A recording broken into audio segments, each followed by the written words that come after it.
नमस्कार दोस्तों, मैं संतोष पटेल स्वागत करता हूं आपके अपने YouTube चैनल डिजिटल भंडार पर। आज की वीडियो में हम CPCT एग्जाम सितंबर 2022 के लिए कंप्यूटर के इम्पोर्टेंट क्वेश्चंस को समझने वाले हैं। यह हमारा CPCT एग्जाम सितंबर 2022 के लिए पार्ट नंबर 16 है, 16वें नंबर का वीडियो है। इस वीडियो में हम CPCT एग्जाम के लिए कंप्यूटर के 20 इंपोर्टेंट क्वेश्चंस को समझने वाले हैं। जब हम एक क्वेश्चन को समझते हैं तो उस क्वेश्चन से संबंधित हमें 2-3 क्वेश्चन और भी तैयार करने मिल जाते हैं। आपको यदि किसी क्वेश्चन में कोई डाउट है, कोई क्वेश्चन है, तो आप कमेंट सेक्शन में जरूर पूछें। यदि आप CPCT की तैयारी कर रहे हैं, कंप्यूटर के क्वेश्चन तैयार करना चाहते हैं, तो हमारे चैनल से जुड़कर आप CPCT एग्जाम के लिए और सभी प्रकार के कॉम्पिटिटिव एग्जाम के लिए कंप्यूटर के इंपोर्टेंट क्वेश्चन तैयार कर सकते हैं। चलिए शुरुआत करते हैं आज की वीडियो का। देखते हैं आज का हमारा पहला क्वेश्चन क्या है। पहला क्वेश्चन हमसे पूछा गया है, internet explorer, opera mini, Mozilla Firefox किसके एग्जाम्पल हैं? Internet explorer, opera mini, Mozilla Firefox किसके एग्जाम्पल हैं? यहां पर हमें 2-3 क्वेश्चन तैयार करने मिलेंगे। यह सभी वेब ब्राउजर हैं, web browser. Internet explorer, opera mini, Mozilla Firefox, Google Chrome, Microsoft Edge, यह सभी वेब ब्राउजर होते हैं। वेब ब्राउजर, वेब ब्राउजर एक एप्लीकेशन सॉफ्टवेयर होता है। एप्लीकेशन सॉफ्टवेयर, जो वेब ब्राउजर होता है वह एक एप्लीकेशन सॉफ्टवेयर होता है जिसका यूज किसी वेब पेज या वेबसाइट को ओपन करने के लिए किया जाता है। तो internet explorer, opera mini, Mozilla Firefox, Google Chrome, Microsoft Edge, यह सभी वेब ब्राउजर होते हैं। और वेब ब्राउजर एक एप्लीकेशन सॉफ्टवेयर होता है जिसका उपयोग वेब पेज और वेबसाइट को ओपन करने के लिए किया जाता है। तो इस क्वेश्चन का सही आंसर होगा option number A. Internet explorer, opera mini, Mozilla Firefox, Google Chrome, Microsoft Edge web browser होते हैं। देखते हैं हमारे नेक्स्ट क्वेश्चन को। नेक्स्ट क्वेश्चन है, टेलनेट एक ब्लैंक का एग्जाम्पल है। टेलनेट एक ब्लैंक का एग्जाम्पल है। यहां भी हमें 2-3 क्वेश्चन तैयार करने मिलेंगे। टेलनेट क्या होता है हमसे पूछा गया है। टेलनेट किसका एग्जाम्पल है? तो टेलनेट एक प्रोटोकॉल होता है। टेलनेट एक प्रोटोकॉल होता है, प्रोटोकॉल। अब प्रोटोकॉल क्या होते हैं यह भी हमें पता होना चाहिए। प्रोटोकॉल मल्टीपल रूल्स का कलेक्शन होते हैं। नेटवर्क में सही तरीके से कम्युनिकेशन करने के लिए कुछ नियम कानून यूज किए जाते हैं, उन्हें कहा जाता है प्रोटोकॉल। प्रोटोकॉल मल्टीपल रूल्स का एक सेट होता है, ग्रुप होता है। किसी भी नेटवर्क में प्रॉपरली कम्युनिकेशन करने के लिए प्रोटोकॉल का यूज किया जाता है। तो टेलनेट एक प्रोटोकॉल है जिसका फुल फॉर्म होता है टेली टाइप नेटवर्क या telecommunication network. Teletype network या टेली कम्युनिकेशन नेटवर्क। तो टेलनेट का फुल फॉर्म भी आपको याद करना है, टेली टाइप नेटवर्क या टेली कम्युनिकेशन नेटवर्क, जो कि एक प्रोटोकॉल होता है। और इसका यूज क्या है वह हम समझते हैं। टेलनेट का यूज एक रिमोट कंप्यूटर में लॉग इन करने के लिए किया जाता है। रिमोट कंप्यूटर में यहां पर हम टेलनेट की वर्किंग को एक डायग्राम के थ्रू समझने वाले हैं। यहां पर हमारे सामने 2 कंप्यूटर हैं। एक यह हमारा लोकल कंप्यूटर है, लोकल कंप्यूटर। लोकल कंप्यूटर कौन सा होता है? जो हमारे पास होता है, जिसपे हम वर्क करते हैं। और यहां पर एक रिमोट कंप्यूटर है। रिमोट कंप्यूटर मतलब जो हमसे दूर है, जो हमारे पास उपलब्ध नहीं है। अब यदि हमें इस लोकल कंप्यूटर से इस रिमोट कंप्यूटर में लॉगिन करना है और इसको एक्सेस करना है, तो इसके लिए हम रिमोट लॉगिन का यूज करते हैं, रिमोट लॉगिन। और टेलनेट प्रोटोकॉल का यूज रिमोट लॉगिन करने के लिए किया जाता है। मतलब एक लोकल कंप्यूटर से रिमोट कंप्यूटर को एक्सेस करना कहलाता है रिमोट लॉगिन, जिसके लिए टेलनेट नाम का प्रोटोकॉल यूज किया जाता है। तो यहां पर हमने एक क्वेश्चन के अंदर 3-4 क्वेश्चन को समझा। इस क्वेश्चन का सही आंसर है option number C, protocol. Telnet एक प्रोटोकॉल का एग्जाम्पल होता है। देखते हैं हमारे नेक्स्ट क्वेश्चन को। नेक्स्ट क्वेश्चन है, होम पेज किसी वेबसाइट का ब्लैंक पेज होता है। होम पेज किसी वेबसाइट का ब्लैंक पेज होता है। यहां पर भी हमें 2-3 क्वेश्चन तैयार करने हैं। एक वेबसाइट मल्टीपल वेब पेजेस का कलेक्शन होती है। एक वेबसाइट मल्टीपल वेब पेजेस का कलेक्शन होती है, वेब पेजेस का, और किसी वेबसाइट के फर्स्ट पेज को होम पेज कहा जाता है, किसी वेबसाइट के फर्स्ट पेज को, एंट्री पेज को होम पेज कहा जाता है। एक वेबसाइट मल्टीपल वेब पेजेस का कलेक्शन होती है और वेबसाइट के फर्स्ट पेज को होम पेज कहा जाता है। तो इस क्वेश्चन का सही आंसर होगा option number B, home page किसी वेबसाइट का फर्स्ट पेज होता है। देखते हैं हमारे नेक्स्ट क्वेश्चन को। नेक्स्ट क्वेश्चन है, साइबर सिक्योरिटी में डॉस का फुल फॉर्म क्या होता है? साइबर सिक्योरिटी में डॉस का फुल फॉर्म क्या होता है? आपने ऑपरेटिंग सिस्टम में भी डॉस को पढ़ा होगा। ऑपरेटिंग सिस्टम में डॉस का फुल फॉर्म होता है disk operating system. Operating system में डॉस का फुल फॉर्म होता है डिस्क ऑपरेटिंग सिस्टम। यहां पर हमसे डॉस का फुल फॉर्म साइबर सिक्योरिटी में या इंफॉर्मेशन सिक्योरिटी में पूछा गया है। तो साइबर सिक्योरिटी में, इंफॉर्मेशन सिक्योरिटी में डॉस एक अटैक होता है, साइबर अटैक होता है, जिसका फुल फॉर्म होता है डिनायल ऑफ सर्विस। डॉस का फुल फॉर्म होता है डिनायल ऑफ सर्विस। तो इस क्वेश्चन का सही आंसर होगा option number C, cyber security में डॉस का फुल फॉर्म होता है डिनायल ऑफ सर्विस। इस क्वेश्चन का सही आंसर होगा ऑप्शन नंबर सी। देखते हैं हमारे नेक्स्ट क्वेश्चन को। नेक्स्ट क्वेश्चन है, हमें एक बाइनरी नंबर सिस्टम दिया गया है जिसकी हमें ऑक्टल वैल्यू बतानी है, octal value.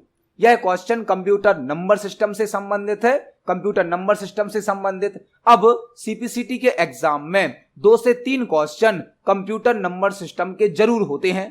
Computer number system जो कि कंप्यूटर के द्वारा डेटा को स्टोर करने के लिए, डेटा को रिप्रेजेंट करने के लिए यूज किए जाते हैं। कंप्यूटर में 4 प्रकार के नंबर सिस्टम यूज किए जाते हैं। बाइनरी नंबर सिस्टम जिसका बेस होता है 2, ऑक्टल नंबर सिस्टम जिसका बेस होता है 8, डेसिमल नंबर सिस्टम जिसका बेस होता है 10 और हेक्साडेसिमल नंबर सिस्टम जिसका बेस होता है 16।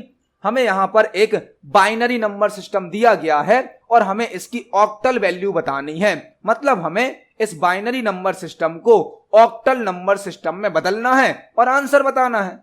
तो यदि आपको कोई भी binary number system octal number system में बदलना है तो यह बहुत ही आसानी से सॉल्व किया जा सकता है। इसको सॉल्व करने के लिए आपको एक फॉर्मूला याद रखना है, 4 to 1।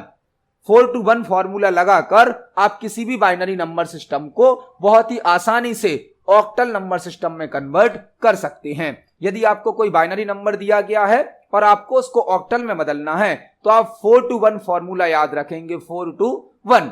अब हम देखते हैं इसको कैसे सॉल्व करना है। हमारा जो क्वेश्चन है हम उस क्वेश्चन को लिखते हैं।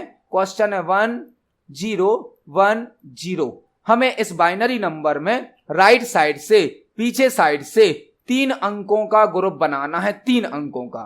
तो पहला ग्रुप क्या बनेगा हमारा 0 1 0। यह पहला ग्रुप बन गया।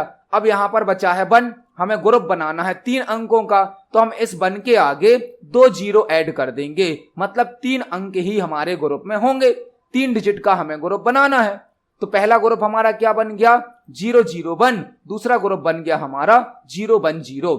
यहां पर ध्यान रखें ग्रुप हम पीछे साइड से, राइट साइड से बनाएंगे 3 अंकों का। 3 अंकों का क्यों बनाएंगे? क्योंकि हमारे फॉर्मूले में भी 3 अंक हैं। जब हमने ग्रुप बनाया तो आगे केवल 1 1 बचा था तो हमने 2 0 ऐड कर लिए। यदि यहां पर 2 1 होते तो हम 1 0 ऐड कर लेते। हमें केवल 3 अंकों का ग्रुप बनाना है। हमारा पहला ग्रुप होगा 0 0 1, दूसरा ग्रुप होगा 0 1 0। हमने ग्रुप बनाए पीछे से थे, राइट साइड से, लेकिन ग्रुप को नंबरिंग दी है आगे से, लेफ्ट साइड से। पहला ग्रुप है हमारा 0 0 1, दूसरा ग्रुप है हमारा 0 1 0। अब हमें इन दोनों ग्रुप पर अपना फॉर्मूला लगा देना है 4 to 1। 4 to 1, पहला अंक 4 को रिप्रेजेंट कर रहा है, दूसरा अंक 2 को रिप्रेजेंट कर रहा है, तीसरा अंक 1 को रिप्रेजेंट कर रहा है। अब हमें इन दोनों ग्रुप में यह देखना है 1 कहां कहां पर आया है। पहले ग्रुप में क्या 4 में 1 है? नहीं है। 2 में 1 है? नहीं है। केवल 1 में 1 है। तो पहला ग्रुप हमें आंसर देगा 1। यदि यहां पर एक और 1 होता, फॉर एग्जाम्पल 4 की प्लेस पर, तो हम 4 और 1 को ऐड करते तो आंसर कितना आ जाता हमारा 5। लेकिन यहां पर एक ही 1 है जो कि 1 पोजीशन पर है। तो यहां पर हमें केवल वही नंबर यूज करने हैं जहां पर 1 होगा। यदि तीनों में 1 होता, 4 में भी 1 होता, 2 में भी 1 होता, 1 में भी 1 होता तो हम तीनों को जोड़ देते, 7 आ जाता। यहां पर केवल 1 में 1 था तो हमने 1 को लिख लिया। दूसरे ग्रुप में देखें कहां पर 1 आया, 4 तो 0 है, 2 1 है और 1 0 है, मतलब यहां पर सिर्फ कितना आएगा, 2 आएगा। तो यह हमारा आंसर आ गया। हमारा आंसर होगा 1 2। ऑक्टल नंबर सिस्टम में जब हमने इसको बदला तो हमें आंसर मिलेगा 1 2। आप देख सकते हैं बाइनरी नंबर सिस्टम को ऑक्टल नंबर सिस्टम में बदलना कितना आसान है। आपको केवल एक फॉर्मूला याद रखना है 4 2 1। आपको बाइनरी नंबर में राइट साइड से 3-3 अंकों के ग्रुप बनाने हैं और उन ग्रुप पर 4 2 1 फॉर्मूला को अप्लाई कर देना है। जिस डिजिट में 1 होगा उनको हम ऐड करेंगे, जहां पर 0 होगा उनको ऐड नहीं करेंगे। तो यह हमारा क्वेश्चन सॉल्व हो गया। हमारा आंसर आएगा 1 2। इस क्वेश्चन का सही आंसर है ऑप्शन नंबर बी। देखते हैं हमारे नेक्स्ट क्वेश्चन को। नेक्स्ट क्वेश्चन है एमएस एक्सेल में एवरेज कैलकुलेट करने के लिए किस फंक्शन का उपयोग किया जाता है। एमएस एक्सेल में एवरेज कैलकुलेट करने के लिए किस फंक्शन का उपयोग किया जाता है। यदि हमें एमएस एक्सेल में औसत निकालना है तो हम कौन सा फंक्शन यूज करेंगे, एवीजी, एजीवी, एवरेज या एवीईजी। तो एमएस एक्सेल में यदि हमें एवरेज कैलकुलेट करना है, औसत निकालना है, तो उसके लिए एवरेज नाम का फंक्शन ही होता है। आपको यहां पर शॉर्ट फॉर्म में कंफ्यूज नहीं होना है। एवरेज के लिए एवीजी फंक्शन नहीं होता है। एवरेज के लिए हमें कंप्लीट स्पेलिंग को लिखना होता है एवरेज को। मतलब एमएस एक्सेल में यदि हमें एवरेज कैलकुलेट करना है तो उसके लिए एवरेज फंक्शन का यूज किया जाता है। इस क्वेश्चन का सही आंसर होगा option number C, average function. इसको हम एक्सेल पर प्रैक्टिकली भी देख सकते हैं। यह हमारा एमएस एक्सेल सॉफ्टवेयर है। यहां पर हमने 3 नंबर को लिखकर रखा है। यदि हमें इन तीनों नंबर का एवरेज निकालना है तो हम उसके लिए इक्वल एवरेज फंक्शन को टाइप करेंगे। आप देख सकते हैं एवरेज निकालने के लिए एवरेज नाम का फंक्शन है, शॉर्टकट नहीं है इसका, एवीजी नहीं है, हमें पूरा एवरेज लिखना होगा। और हमें किन नंबर का एवरेज निकालना है उनकी हम यहां पर रेंज दे देंगे। ब्रैकेट को क्लोज करेंगे और एंटर की को प्रेस करेंगे तो आप देख सकते हैं यहां पर हमारा एवरेज कैलकुलेट होकर आ गया है। तो एमएस एक्सेल में यदि हमें एवरेज कैलकुलेट करना है, औसत निकालना है, तो उसके लिए एवरेज नाम का फंक्शन यूज किया जाता है। इस क्वेश्चन का सही आंसर होगा ऑप्शन नंबर सी। देखते हैं हमारे नेक्स्ट क्वेश्चन को। नेक्स्ट क्वेश्चन है एमएस एक्सेल में लास्ट कॉलम का नाम क्या होता है। एमएस एक्सेल में लास्ट कॉलम का नाम क्या होता है, बहुत ही इंपोर्टेंट क्वेश्चन है। एमएस एक्सेल से पूछा गया है एमएस एक्सेल में लास्ट कॉलम का नाम क्या होता है। यहां पर आपको कई क्वेश्चन तैयार करने मिलेंगे। एमएस एक्सेल जो कि एक स्प्रेडशीट सॉफ्टवेयर होता है। स्प्रेडशीट का मतलब है जो कि डेटा को रो और कॉलम में मैनेज करने की, अरेंज करने की सुविधा प्रदान करता है। तो एमएस एक्सेल एक स्प्रेडशीट सॉफ्टवेयर होता है। एमएस एक्सेल में जो फाइल बनाई जाती है उसे वर्कबुक कहा जाता है, वर्कबुक। और एक्सेल में यूज होने वाले पेज को वर्कशीट कहा जाता है। एक वर्कशीट मल्टीपल रो और कॉलम का कलेक्शन होती है। एक वर्कशीट पर मल्टीपल रो होती हैं, मल्टीपल कॉलम होते हैं। एक्सेल की एक वर्कशीट में 10,48,576 एक्सेल की एक वर्कशीट में 10,48,576 रो होती हैं और 16,384 कॉलम होते हैं। यहां पर आपको 5-6 क्वेश्चन तैयार करने मिल रहे हैं। एमएस एक्सेल एक स्प्रेडशीट सॉफ्टवेयर है जो कि डेटा को रो और कॉलम में अरेंज करने की सुविधा देता है। एमएस एक्सेल की फाइल को वर्कबुक कहा जाता है। एक्सेल में यूज होने वाले पेज को वर्कशीट कहा जाता है। एक वर्कशीट मल्टीपल रो और कॉलम का कलेक्शन होती है। एक वर्कशीट पर 10,48,576 रो होती हैं और 16,384 कॉलम होते हैं। रो को नंबर से रिप्रेजेंट किया जाता है 1 2 3 से और कॉलम को अल्फाबेट से रिप्रेजेंट किया जाता है ABCD से। हमसे यहां पर पूछा गया है लास्ट कॉलम का नाम क्या होगा, लास्ट कॉलम का। अब लास्ट कॉलम मतलब 16,384 नंबर का कॉलम, उसका नाम होता है XFD। एमएस एक्सेल में लास्ट कॉलम का नाम होता है XFD। तो इस क्वेश्चन का सही आंसर होगा ऑप्शन नंबर ए। इस क्वेश्चन को हम प्रैक्टिकली एमएस एक्सेल सॉफ्टवेयर पर देखते हैं। यह हमारा एमएस एक्सेल सॉफ्टवेयर है। जिसमें यह हमारे कॉलम होते हैं। कॉलम को अल्फाबेट से ABCD से रिप्रेजेंट किया जाता है, रो को नंबर से रिप्रेजेंट किया जाता है। एक्सेल में टोटल 10,48,576 रो होती हैं। यदि हमें डायरेक्ट पहली रो से लास्ट रो पर जाना है तो हम कंट्रोल के साथ डाउन एरो की को प्रेस करेंगे। कंट्रोल के साथ डाउन एरो की। एक शॉर्टकट की एक क्वेश्चन और आपको तैयार करने मिल गया। यदि हमें डायरेक्ट लास्ट रो पर जाना है तो हम कंट्रोल के साथ डाउन एरो की को प्रेस करेंगे। आप देख सकते लास्ट रो कौन सी है हमारी 10,48,576। और यदि हमें वापस फर्स्ट रो पर आना है तो हम कंट्रोल के साथ अप एरो की को प्रेस करेंगे, हम वापस फर्स्ट रो पर आ जाएंगे। इसी प्रकार से यदि हम कंट्रोल के साथ राइट एरो की को प्रेस करेंगे, राइट एरो की को, तो हम लास्ट कॉलम पर पहुंच जाते हैं और लास्ट कॉलम का नाम होता है XFD। यदि हम कंट्रोल के साथ लेफ्ट एरो की को प्रेस करेंगे तो हम वापस फर्स्ट कॉलम पर आ जाएंगे। तो यहां पर 4 क्वेश्चन और तैयार करने मिल गए, आपको 4 नई शॉर्टकट की मिल गई। हमसे पूछा गया था एक्सेल में लास्ट कॉलम का नाम क्या होता है, तो वह होता है XFD। इस क्वेश्चन का सही आंसर होगा ऑप्शन नंबर ए। देखते हैं हमारे नेक्स्ट क्वेश्चन को। नेक्स्ट क्वेश्चन है डॉक्यूमेंट को प्रिंट करने के लिए किस शॉर्टकट की का उपयोग किया जाता है। डॉक्यूमेंट मतलब MS वर्ड की फाइल। यदि हमें MS वर्ड की फाइल को प्रिंट करना है तो हम कौन सी शॉर्टकट की यूज करेंगे।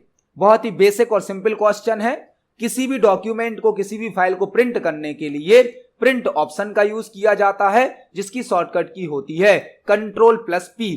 Ctrl+P प्रिंट ऑप्शन की शॉर्टकट की होती है और प्रिंट ऑप्शन के द्वारा किसी डॉक्यूमेंट की हार्ड कॉपी आउटपुट प्राप्त की जाती है। यदि हमें किसी डॉक्यूमेंट का हार्ड कॉपी आउटपुट प्राप्त करना है तो हम प्रिंट ऑप्शन का यूज करते हैं। तो इस क्वेश्चन का सही आंसर होगा option number B. Ctrl+P print option की शॉर्टकट की होती है। इसको हम MS वर्ड पर प्रैक्टिकली देख सकते हैं। यहां पर हमने एक डॉक्यूमेंट बनाया है, एक फाइल बनाई है। यदि हम Ctrl+P प्रेस करते हैं, Ctrl+P, तो हमारे सामने प्रिंट का डायलॉग बॉक्स, प्रिंट की विंडो आ जाती है। तो प्रिंट की शॉर्टकट की होती है Ctrl+P।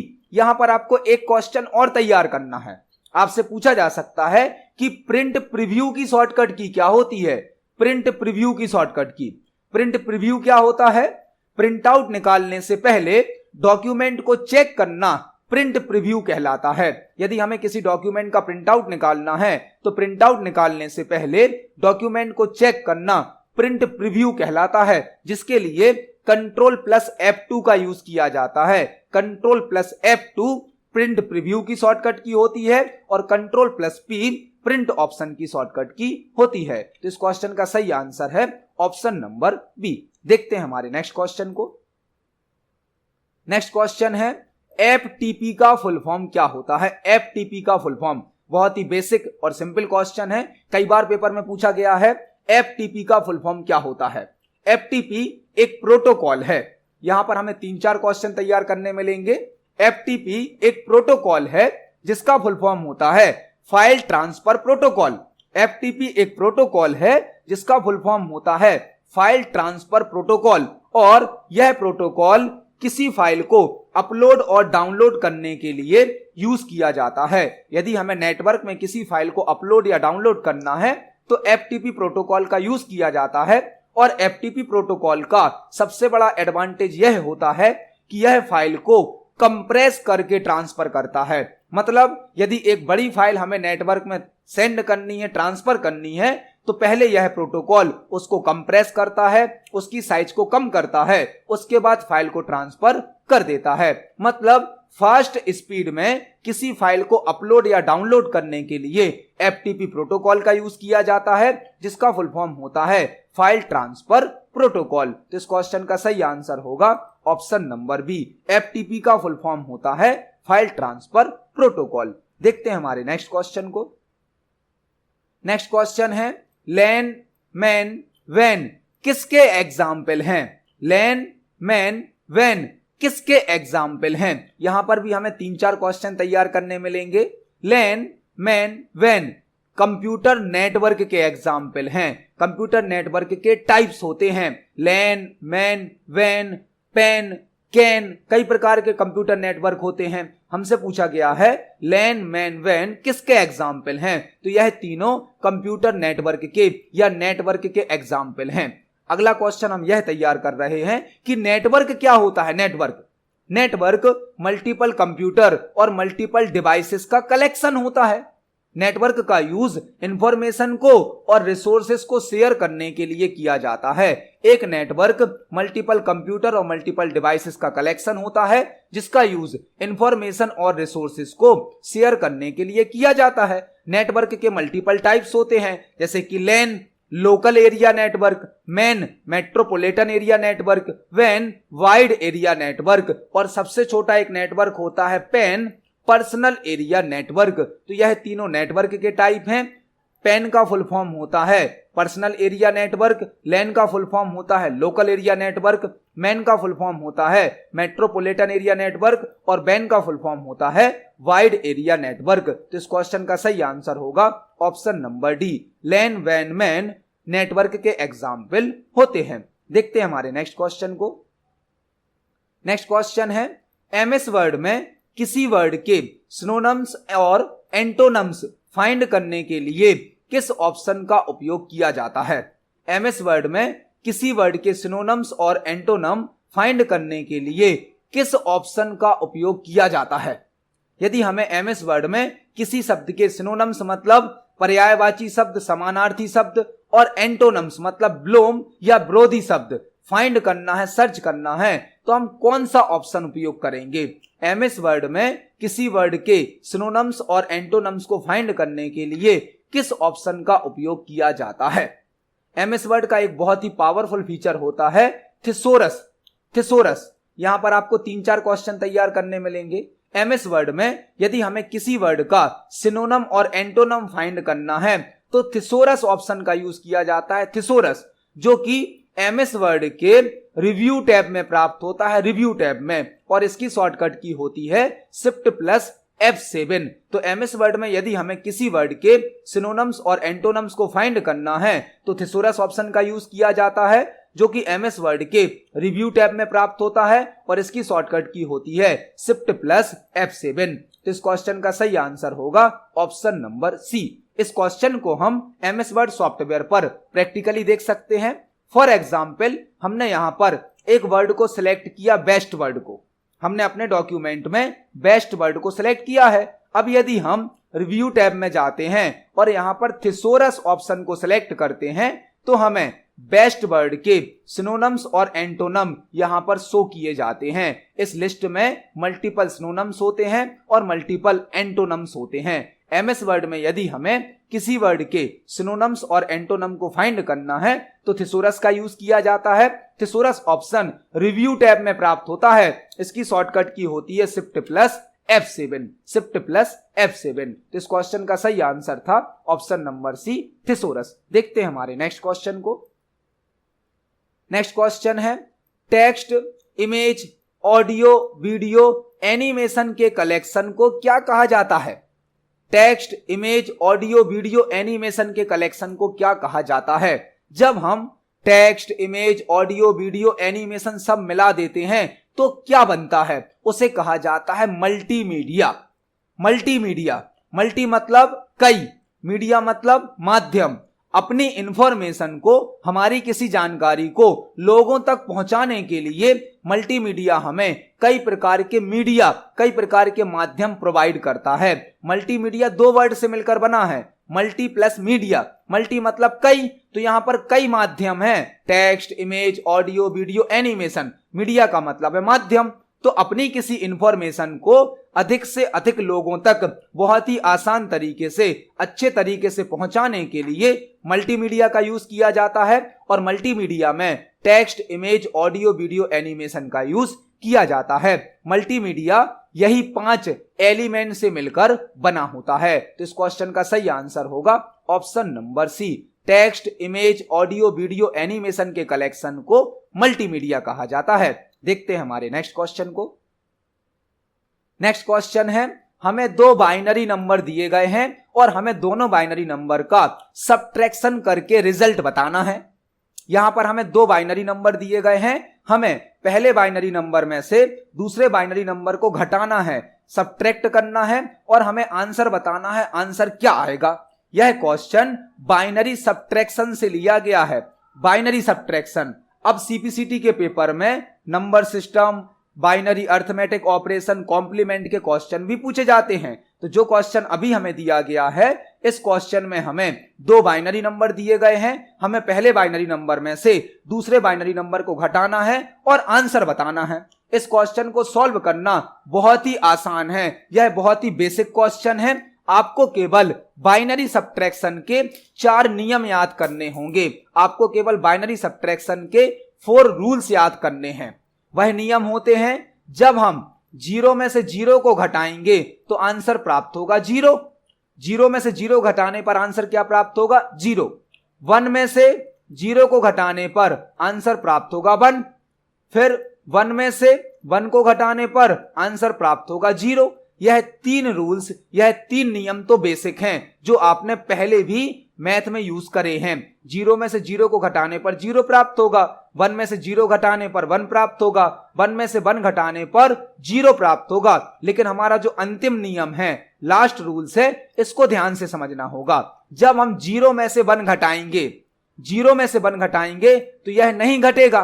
तो हमें क्या करना होगा? हमें आगे वाले नंबर से एक बोरो लेनी पड़ेगी, हासिल लेनी पड़ेगी। और जब हम 0 में से 1 घटाएंगे तो आंसर मिलेगा 1, प्लस हमें एक लेनी पड़ेगी बोरो, एक लेनी पड़ेगी हासिल, जो हम आगे वाले किसी बड़े नंबर से लेते हैं। तो लास्ट वाला नियम आपको ध्यान से याद रखना है। 0 में से 1 घटाने पर आंसर 1 प्राप्त होता है और एक हमें बोरो भी लेनी होती है। हम इन 4 नियम का यूज करेंगे और इस क्वेश्चन को सॉल्व करेंगे। तो पहला नंबर है हमारा 1 0 1 0। यह हमारा पहला बाइनरी नंबर है। इसमें से हमें घटाना है 1 0 0 0 को। हम घटाते हैं इसको। पहली बार हमें 0 में से 0 घटाना है तो 0 आएगा। फिर हमें 1 में से 0 घटाना है तो 1 आएगा। फिर हमें 0 में से 0 घटाना है तो 0 आएगा और 1 में से 1 घटाना है तो 0 आएगा। यह है हमारा आंसर। हमारा क्वेश्चन सॉल्व हो गया। इस क्वेश्चन में हमें बोरो की आवश्यकता नहीं पड़ी, हासिल की आवश्यकता नहीं पड़ी, लेकिन किसी किसी क्वेश्चन में हमें बोरो भी लेनी पड़ती है। यह क्वेश्चन सिंपल था, इसलिए इसमें बोरो की आवश्यकता नहीं पड़ी है। आप देख सकते हैं बाइनरी सब्ट्रैक्शन को सॉल्व करना कितना आसान होता है। हमारा आंसर होगा ऑप्शन नंबर ए। हमने यहां पर एक बाइनरी नंबर में से दूसरे बाइनरी नंबर को सब्ट्रैक्ट किया, हमारा आंसर आ गया ऑप्शन नंबर ए। देखते हैं हमारे नेक्स्ट क्वेश्चन को। नेक्स्ट क्वेश्चन है, पावर पॉइंट में चेंज केस की क्या शॉर्टकट की होती है? पावर पॉइंट में चेंज केस की क्या शॉर्टकट की होती है? कंप्यूटर सिस्टम में 5 प्रकार के केस यूज किए जाते हैं। MS word software, power point software, यह सभी हमें 5 प्रकार के केस यूज करने की सुविधा देते हैं। Upper case, lower case, toggle case, sentence case, capitalize each word, इस प्रकार के 5 केस होते हैं। चेंज केस ऑप्शन जो है वह एमएस वर्ड में भी होता है, एमएस पावर पॉइंट में भी होता है। एमएस वर्ड में 5 प्रकार के केस होते हैं और उसकी शॉर्टकट की होती है शिफ्ट प्लस F3। तो पावर पॉइंट सॉफ्टवेयर में भी 5 प्रकार के केस यूज किए जाते हैं और उनकी शॉर्टकट की होती है शिफ्ट प्लस F3। लेकिन शॉर्टकट की के माध्यम से केवल 3 केस यूज किए जाते हैं। होते टोटल 5 केस हैं, लेकिन शॉर्टकट की से केवल कितने यूज किए जा सकते हैं? 3 केस। और चेंज केस की शॉर्टकट की क्या होती है? Shift plus F3। यदि एमएस वर्ड में यूज करेंगे तो भी शॉर्टकट की होगी शिफ्ट प्लस F3, और यदि आप पावर पॉइंट में यूज करेंगे तो भी शॉर्टकट की होगी शिफ्ट प्लस F3। इस क्वेश्चन को हम पावर पॉइंट सॉफ्टवेयर पर प्रैक्टिकली समझने वाले हैं। यह हमारा पावर पॉइंट सॉफ्टवेयर है, लिखा है डिजिटल भंडार। यह हमारे चैनल का नाम है, हमने डिजिटल भंडार को लिखा है। अभी हमारा जो चैनल का नाम लिखा गया है उसमें सभी लेटर स्मॉल लेटर में लिखे गए हैं। यहां पर यदि हम चेंज केस पर क्लिक करते हैं तो आप देख सकते हैं 5 प्रकार के केस होते हैं। Sentence case, lower case, upper case, capitalize each word और टॉगल केस। 5 प्रकार के केस होते हैं, लेकिन शॉर्टकट की के द्वारा केवल 3 केस यूज किए जा सकते हैं। 3 केस, शिफ्ट प्लस F3। जो कि हमें 3 प्रकार के केस को यूज करने की सुविधा देती है। चेंज केस की शॉर्टकट की होती है शिफ्ट प्लस F3, जिससे केवल 3 केस चेंज किए जा सकते हैं, MS वर्ड में भी और पावर पॉइंट में भी। इसकी शॉर्टकट की होती है शिफ्ट प्लस F3। तो इस क्वेश्चन का सही आंसर होगा ऑप्शन नंबर डी। देखते हैं हमारे नेक्स्ट क्वेश्चन को। नेक्स्ट क्वेश्चन है VBA का फुल फॉर्म क्या होता है? VBA का फुल फॉर्म क्या होता है? बहुत ही इंपॉर्टेंट क्वेश्चन है। यहां पर हमें 2-3 क्वेश्चन तैयार करने मिलेंगे। VBA का फुल फॉर्म क्या होता है? VBA का फुल फॉर्म होता है visual basic for applications. Visual basic for applications यह एक ऐसी लैंग्वेज है जिसका यूज माइक्रोसॉफ्ट कंपनी के सॉफ्टवेयर में किया जाता है। माइक्रोसॉफ्ट कंपनी के जो सॉफ्टवेयर हैं, वर्ड, एक्सेल, पावर पॉइंट, इनमें मैक्रो को रिकॉर्ड करने के लिए, कुछ ऑटोमेटिक टास्क को कंप्लीट करने के लिए विजुअल बेसिक फॉर एप्लीकेशंस का यूज किया जाता है, जो कि एक लैंग्वेज है। इस लैंग्वेज को माइक्रोसॉफ्ट कंपनी के द्वारा बनाया गया है। इस लैंग्वेज के द्वारा हम वर्ड, एक्सेल, पावर पॉइंट में मैक्रो को रिकॉर्ड कर सकते हैं। कुछ वर्क जो हमें बार बार करने होते हैं उनको ऑटोमेटिक कंप्लीट किया जा सकता है। तो VBA का फुल फॉर्म होता है विजुअल बेसिक फॉर एप्लीकेशंस। यह एक लैंग्वेज है जिसको माइक्रोसॉफ्ट कंपनी के द्वारा बनाया गया है। तो इस क्वेश्चन का सही आंसर होगा ऑप्शन नंबर बी। देखते हैं हमारे नेक्स्ट क्वेश्चन को। नेक्स्ट क्वेश्चन है NTFS का फुल फॉर्म क्या होता है? NTFS का फुल फॉर्म क्या होता है? NTFS का फुल फॉर्म होता है new technology file system. New technology file system यह एक फाइल सिस्टम होता है। फाइल सिस्टम मतलब किसी डिवाइस पर, किसी ड्राइव पर यदि हमें फाइल और फोल्डर को व्यवस्थित करना है तो उसके लिए फाइल सिस्टम का यूज किया जाता है। फाइल सिस्टम कई प्रकार के होते हैं, जैसे कि फैट, NTFS, यह हमारे फाइल सिस्टम कहलाते हैं। फैट का फुल फॉर्म होता है फाइल एलोकेशन टेबल। NTFS का फुल फॉर्म होता है new technology file system. New technology file system जो कि एक फाइल सिस्टम होता है जिसका यूज किसी डिवाइस में, किसी ड्राइव में फाइल और फोल्डर को व्यवस्थित करने के लिए किया जाता है। तो यहां पर 2 हमने फाइल सिस्टम देखे, एक होता है फैट जिसका फुल फॉर्म होता है फाइल एलोकेशन टेबल, और एक है NTFS जिसका फुल फॉर्म होता है न्यू टेक्नोलॉजी फाइल सिस्टम। तो इस क्वेश्चन का सही आंसर होगा ऑप्शन नंबर ए। देखते हैं हमारे नेक्स्ट क्वेश्चन को। नेक्स्ट क्वेश्चन है विंडोज ऑपरेटिंग सिस्टम में किसी ऑब्जेक्ट को रीनेम करने के लिए किस फंक्शन की का उपयोग किया जाता है? विंडोज ऑपरेटिंग सिस्टम में किसी ऑब्जेक्ट को रीनेम करने के लिए किस फंक्शन की का उपयोग किया जाता है? रीनेम मतलब यदि हमें किसी ऑब्जेक्ट का नाम बदलना है, हमारे पास कोई यदि फाइल है, कोई फोल्डर है, कोई आइकन है, हमें उसका यदि नाम बदलना है, नाम चेंज करना है, तो उसे कहा जाता है रीनेम करना। और रीनेम करने के लिए F2 शॉर्टकट की, F2 फंक्शन की का यूज किया जाता है। विंडोज ऑपरेटिंग सिस्टम में किसी ऑब्जेक्ट को रीनेम करने के लिए F2 फंक्शन की का या F2 शॉर्टकट की का यूज किया जाता है। तो इस क्वेश्चन का सही आंसर होगा ऑप्शन नंबर बी। इस क्वेश्चन को हम ऑपरेटिंग सिस्टम पर, विंडोज ऑपरेटिंग सिस्टम पर प्रैक्टिकली देखने वाले हैं। यहां पर हमारा यह विंडोज 10 ऑपरेटिंग सिस्टम है। यदि हमें किसी भी आइकन का, किसी भी ऑब्जेक्ट का नाम बदलना है तो हम उसको सेलेक्ट करेंगे और F2 की को प्रेस करेंगे। अब हम यहां पर एक न्यू नेम दे सकते हैं और एंटर की को प्रेस करने पर उस आइकन का, उस ऑब्जेक्ट का नाम चेंज हो जाता है। तो विंडोज ऑपरेटिंग सिस्टम में यदि हमें किसी ऑब्जेक्ट को रीनेम करना है तो F2 फंक्शन की का यूज किया जाता है। इस क्वेश्चन का सही आंसर होगा ऑप्शन नंबर बी। देखते हैं हमारे नेक्स्ट क्वेश्चन को। Next question Linux operating system से लिया गया है। लाइनेक्स से, लाइनेक्स एक ऑपरेटिंग सिस्टम है, एक सिस्टम सॉफ्टवेयर है जो कि एक फ्री ऑपरेटिंग सिस्टम है, एक ओपन सोर्स ऑपरेटिंग सिस्टम है जिसे लिनस टोरवाल्ड्स के द्वारा बनाया गया है। लाइनेक्स एक ऑपरेटिंग सिस्टम है, एक सिस्टम सॉफ्टवेयर का एग्जाम्पल है, और लाइनेक्स एक फ्री ऑपरेटिंग सिस्टम है, एक ओपन सोर्स ऑपरेटिंग सिस्टम है जिसे लिनस टोरवाल्ड के द्वारा बनाया गया है। क्वेश्चन हमसे पूछा गया है लाइनेक्स ऑपरेटिंग सिस्टम में किसी फाइल की परमिशन सेट करने के लिए किस कमांड का उपयोग किया जाता है? बहुत ही इंपॉर्टेंट क्वेश्चन है। लाइनेक्स ऑपरेटिंग सिस्टम में यदि हमें किसी फाइल की परमिशन को सेट करना है तो हम किस कमांड का यूज करेंगे? यह क्वेश्चन आपसे इस प्रकार भी पूछा जा सकता है कि लाइनेक्स ऑपरेटिंग सिस्टम में किसी फाइल या डायरेक्टरी की परमिशन को सेट करने के लिए या परमिशन को चेंज करने के लिए किस कमांड का यूज किया जाता है। मतलब इस कमांड से हम परमिशन को सेट भी कर सकते हैं और परमिशन को चेंज भी कर सकते हैं। वह कमांड होती है chmod command. chmod command, change mode command. यदि हमें लाइनेक्स में किसी फाइल या डायरेक्टरी मतलब फोल्डर पर परमिशन को सेट करना है या परमिशन को चेंज करना है तो chmod कमांड का यूज किया जाता है। chmod का फुल फॉर्म होता है चेंज मोड। तो इस क्वेश्चन का सही आंसर होगा ऑप्शन नंबर सी। लाइनेक्स में परमिशन सेट करने के लिए या परमिशन चेंज करने के लिए chmod कमांड का यूज किया जाता है। देखते हैं हमारे नेक्स्ट क्वेश्चन को। नेक्स्ट क्वेश्चन है प्रोग्रामिंग लैंग्वेज कोबोल का फुल फॉर्म क्या होता है। प्रोग्रामिंग लैंग्वेज कोबोल का फुल फॉर्म क्या होता है। कोबोल एक प्रोग्रामिंग लैंग्वेज है जो कि एक हाई लेवल लैंग्वेज है। हाई लेवल लैंग्वेज है, इसका फुल फॉर्म होता है common business oriented language. Common business oriented language.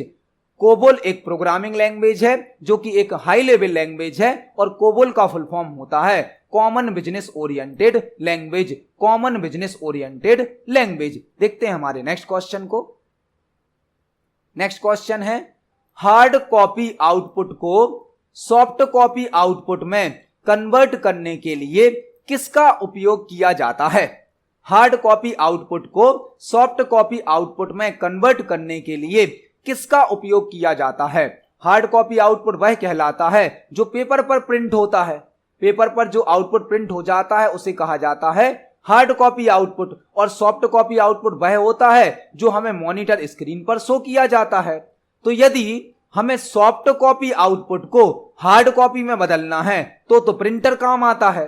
यदि हमें सॉफ्ट कॉपी आउटपुट को हार्ड कॉपी में बदलना है तो प्रिंटर का यूज किया जाता है। लेकिन यदि हमें हार्ड कॉपी आउटपुट को सॉफ्ट कॉपी में बदलना है, मतलब हमारे पास कोई प्रिंटेड डॉक्यूमेंट है और उसको वापस हमें मॉनिटर स्क्रीन पर दिखाना है, तो उसके लिए स्कैनर का यूज किया जाता है। स्कैनर का। स्कैनर एक इनपुट डिवाइस है जो किसी डॉक्यूमेंट को, किसी इमेज को, किसी पिक्चर को, ग्राफिक्स को स्कैन करके कंप्यूटर सिस्टम में इनपुट करती है और उसको हम सॉफ्ट कॉपी के रूप में मॉनिटर पर शो कर सकते हैं। तो हार्ड कॉपी आउटपुट को सॉफ्ट कॉपी आउटपुट में बदलने के लिए स्कैनर का यूज किया जाता है, जबकि सॉफ्ट कॉपी आउटपुट को हार्ड कॉपी आउटपुट में बदलने के लिए प्रिंटर का यूज किया जाता है। तो इस क्वेश्चन का सही आंसर होगा ऑप्शन नंबर सी, स्कैनर।